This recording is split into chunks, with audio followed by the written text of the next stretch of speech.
मिरज तालुका क्रीडा संकुलात 2,99,00,000 रुपयांच्या विविध विकास कामांचे पालकमंत्र्यांच्या हस्ते भूमिपूजन। मिरज तालुका क्रीडा संकुलात विविध क्रीडा सुविधा निर्माण करण्यासाठी 2,99,00,000 रुपयांच्या विविध विकास कामांचे भूमिपूजन पालकमंत्री सुरेश भाऊ खाडे आणि मातोश्री तानुबाई दगडू खाडे इंग्लिश मीडियम स्कूलच्या संचालिका स्वातीताई खाडे यांच्या हस्ते करण्यात आले। अनेक दिवसांपासून मिरज तालुका क्रीडा संकुलात खेळाडूंसाठी विविध क्रीडा सुविधांची मागणी प्रलंबित होती। त्यानुसार पालकमंत्री सुरेश भाऊ खाडे यांनी 2,99,00,000 मंजूर केले, तर खेळाडूंनी सुद्धा विविध खेळांचे प्रदर्शन पालकमंत्री सुरेश भाऊ खाडे यांच्या समोर सादर केले।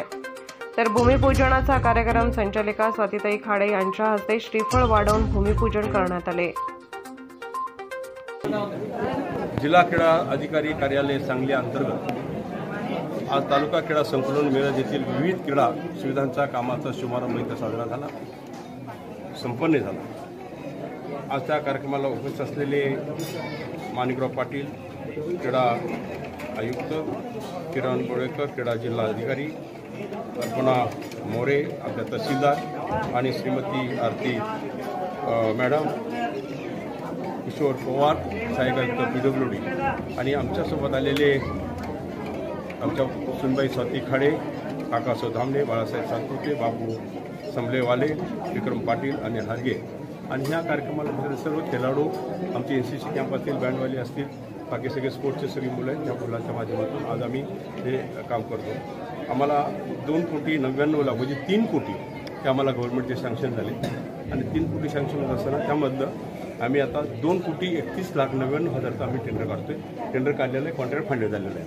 त्यामध्ये विविध गोष्टी आपण धरलेल्या आहेत। त्यामध्ये जिम धरलेले आहे 34,66,000, basketball 35,72,000, trekking track walking track धरला आहे 37,97,000, स्वच्छतागृह 27,69,000, स्केटिंग रिंग धरले 26,44,000, फुटबॉल धरला आहे 13,67,000, पाण्याची टाकी 5,26,000, स्टोअर धरले 4,82,000 आणि डॉर्मेटरी धरले आम्ही 65,68 असं 2,31,30,00,000 हे जवळजवळ हे म्हणजे जवळजवळ 2,32,00,000 हे आम्ही नियोजन केलेलं आहे।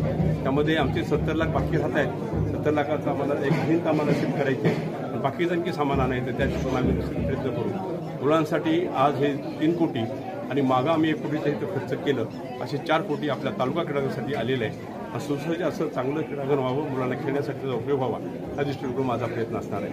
ह्या दृष्टिकोनातून हे पैसे संपले आणि परत आणखी काय आपल्याला जरूर पडत असेल किंवा हे असं आणखी पण वाढीव जर झाला असेल त्यासाठीही शासनाला प्रस्ताव देऊन तेही पैसा उपलब्ध करून देण्याचा प्रयत्न माझा असेल। मी परत एकदा सर्वांना, खेळाडूंना, त्यांच्या शिक्षकांना, आमचे क्रीडा अधिकारी असतील त्यांना, PWD अधिकारी असतील त्यांना, सगळ्यांना मी 15 ऑगस्ट स्वातंत्र्य दिनाच्या मी सगळ्यांना शुभेच्छा देतो। धन्यवाद।